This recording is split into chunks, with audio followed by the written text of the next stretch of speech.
obviamente, como todos los miércoles, la movilización, la marcha, el reclamo de los jubilados y obviamente que, como sucede habitualmente en este tipo de manifestaciones, la gente que fue a manifestarse fue reprimida por la Policía Federal.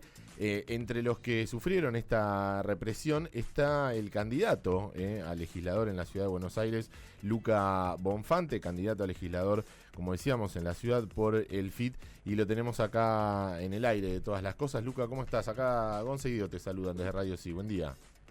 Hola, buenas, ¿cómo andan por ahí? ¿Todo bien? ¿Cómo andás? ¿Todo bien? ¿Cómo estás, Luca? Luca, ¿cómo, bueno, después de lo de ayer, digo, qué balance se puede hacer? Digo, ¿cómo estás vos? Obviamente vimos las imágenes y vimos cómo la Policía Federal te gaseó directamente en la cara a vos, pero también, digo, la represión que sufrieron todo el resto de los participantes de esta movilización. ¿Cómo estás? Bueno, sí, la verdad es que lo que pasó ayer es lo que viene sucediendo sistemáticamente todos los miércoles, que yo en lo personal estoy totalmente en contra de naturalizarlo, ¿no? No es común que se armen operativos monstruosos, porque además ayer la cantidad de efectivos era impresionante para justamente no reprimir a los jubilados que están reclamando una jubilación más digna, porque hoy la jubilación está en 350.000 pesos con un bono, entonces es imposible vivir con eso. Y el gas pimienta que usan, bueno, sale 227.000 pesos, entonces evidentemente plata para algunas cosas hay y para otras no. Y el gas que usan además es muy dañino, también lo había sufrido mi compañero Alejandro Vilca, que es diputado nacional hace pocas semanas, y tuve que ir al hospital del Quemado, tuve que ir al hospital Santana que me revisen los ojos a ver si no estaba lastimada la córnea, por suerte no, eso me dieron gotitas y crema, pero bueno, esto que me pasó a mí es lo que sucede todos los miércoles y sobre todo a personas mayores, ¿no? Que están peleando por una mejor jubilación, ¿no? Luca, ahora en relación a esto, ¿no? Lo que sucedió ayer, que es algo que se viene viendo repetidamente los miércoles, o cuando hay alguna manifestación, algún reclamo por otro tema, y parecería ser que en este caso la Policía Federal no escarmienta, ¿no? Digo, porque cada vez que hay un evento de estos, siempre sucede alguna situación como esta, que después termina actuando la justicia, o tiene que actuar la justicia, en algunos casos un poco mejor, en otros un poco peor, pero digo, parecería ser como que es una bajada de línea directa, ¿no? En relación a cómo actuar.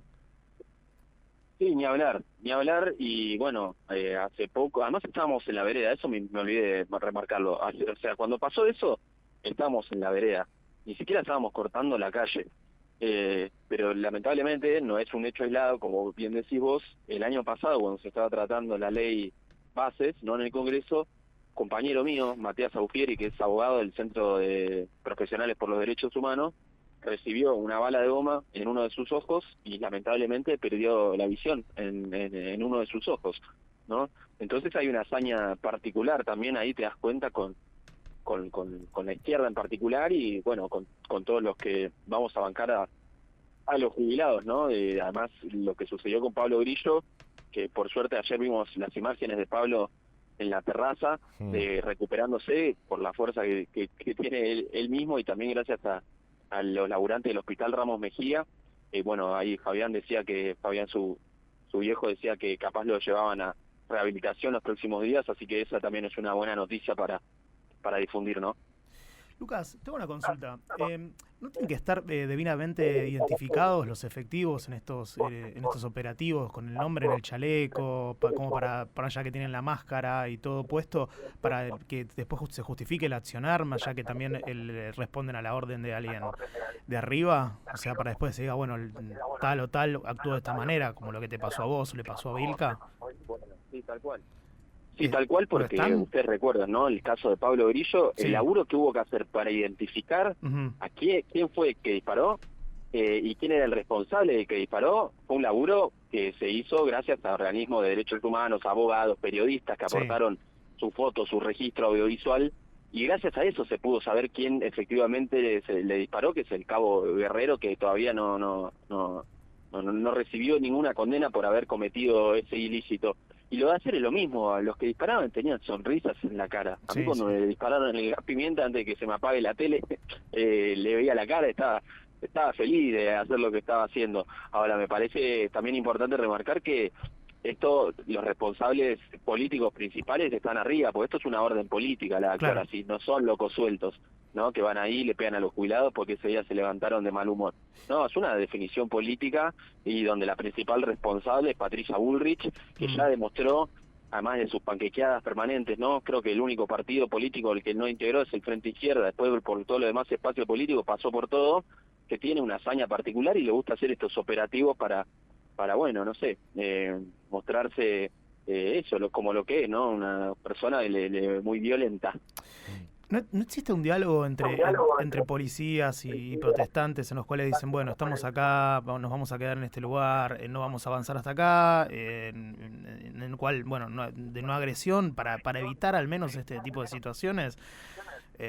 Yo he visto que se acerca uno, se acerca el otro, esto se cortó, se dejó de hacer, ¿qué es lo que está sucediendo? Que estamos viendo actos de violencia constantes.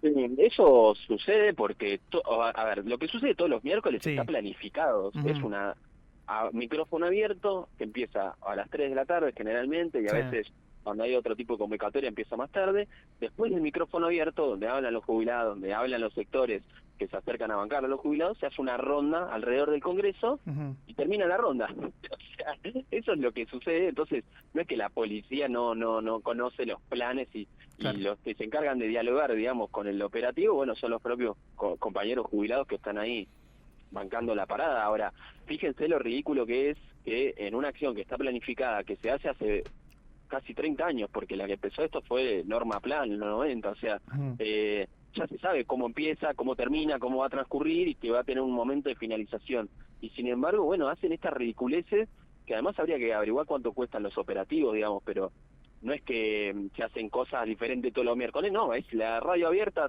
hablan los jubilados, después se da la ronda y termina ahí, ¿viste? Entonces eso es una ridiculez, es una ridiculez los operativos que arman. Luca, ¿crees que esta situación, digo, que se repite miércoles tras miércoles o incluso en otros reclamos, en otras movilizaciones, está buscado también por un efecto, bueno, justo ahora vienen las elecciones en la Ciudad de Buenos Aires, digo, pero con un efecto político porque les rinde a ellos esta situación? Porque también parecería ser desmedido, ¿no? Digo, entiendo que tal vez en alguna protesta, en una movilización, tengas que usar una determinada cantidad de efectivos y en otra cantidad tal vez mucho menor, pero parecería ser como desmedido todo. Bueno, es que para mí es una gran pregunta, porque para entender eso yo creo que es importante tener en cuenta que 1 de cada 3 pesos que el gobierno adquirió para lograr su tan deseado equilibrio fiscal fue a costa de los jubilados. Es decir, 1 de cada 3 pesos para lograr el equilibrio fiscal se lo sacaron a los jubilados.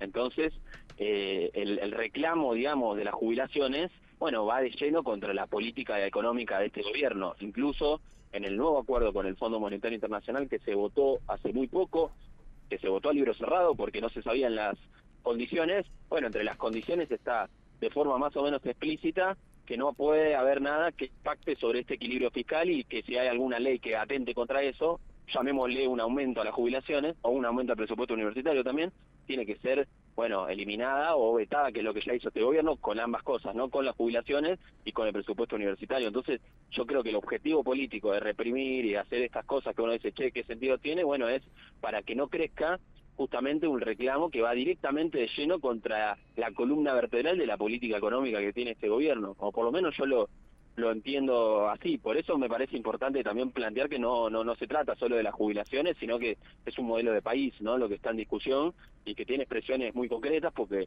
los jubilados, o sea, se están cagando de hambre hoy, no mañana, ¿no? O sea, les recortaron los medicamentos para paliar el dolor hoy. O sea, eso está sucediendo ahora. Entonces, por eso creo que es importante también ahí pensar cómo unir todas las peleas que hay, ¿no?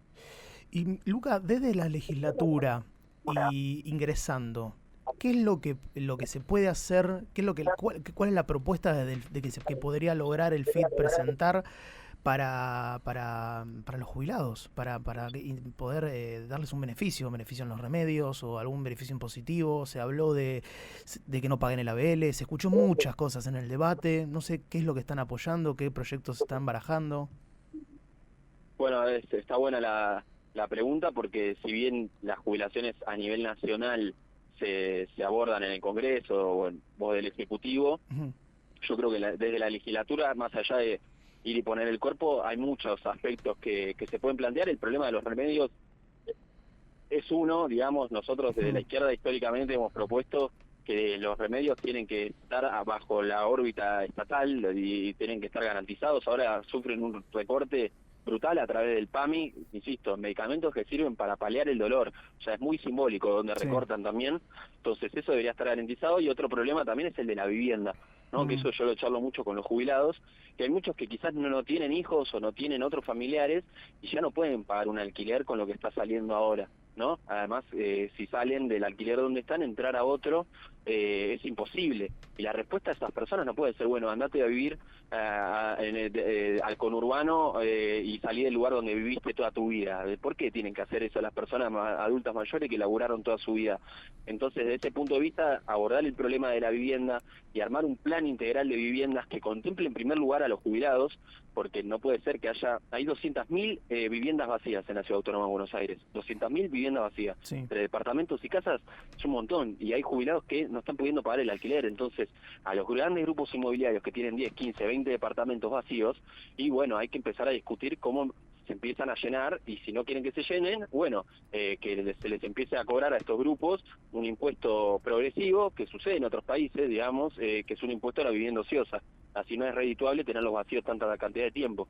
Insisto en la cantidad de departamentos, porque no es que estoy hablando de mi vecina que quizás tiene un departamento o dos porque los adquirió a lo largo de su vida laburando y ahora los alquila. No, estoy hablando de los grandes grupos que tienen 10, 15, 20 departamentos que los usan para especular inmobiliariamente, ¿no? Me gustaría preguntarte un poquito sobre lo que sucedió ayer. En Senadores, tu opinión que tenés con respecto a lo que significa como instrumento político ficha limpia. ¿Qué opinas al respecto? Bueno, ayer se cayó, ¿no? La ficha limpia. Yo estaba en el Congreso, pero sí que lo pude leer bien todo lo que sucedió hoy. La verdad es que algunos dicen que el gobierno dejó que se caiga, ¿no? Otros dicen que no, porque algunos de los que siempre votaban con el gobierno ayer se dieron vuelta y votaron en contra de ficha limpia. No sé, yo creo, la verdad es que me parece todo bastante circo, y creo que se utiliza, digamos, no solo en la Argentina, sino que se utiliza en la región a la justicia para, bueno, fines políticos y en primer lugar para perseguir dirigentes políticos de distintos colores, ya sea de un lado o del otro. Entonces, de mi parte, opino que cualquier ley o cualquier mecanismo que sirva para fortalecer esa perspectiva es un peligro, porque mirá, si yo estaba ayer en la movilización, ¿viste? Y me quieren meter una causa y después la ratifican en varias instancias por, no sé, por ejemplo, abuso de autoridad o lo que sea, o incitar al desorden público, como un abogado de derecha bastante famoso el año pasado me quiso poner por la toma de facultades. Entonces, eso es un arma de doble filo, ¿no? Entonces hay que tener mucho cuidado a qué poder uno le está dando más poder, ¿no? Valga la redundancia.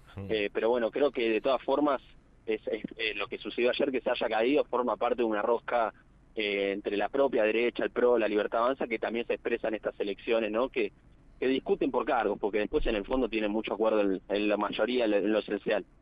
Luca, te agradecemos muchísimo este ratito con nosotros. Gracias por tu tiempo. No, gracias a ustedes y que terminen bien la semana. Igualmente, un fuerte abrazo.